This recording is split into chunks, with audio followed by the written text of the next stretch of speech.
Yusuf Zaki TV. Yusuf Zaki Production. ‘Yan mata ina yabon ku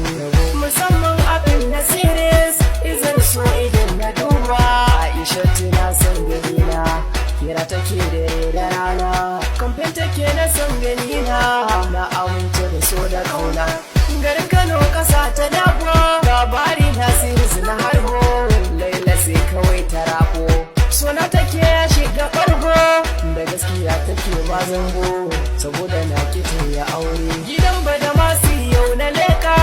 na je zan masa barka sai iyarsa ta zama sarka zuli kenan ita ta ɗauko zuciya kyauta ta bani ba ta san wata wata so ni sai na ce mata yi tukin na yau kya san makoma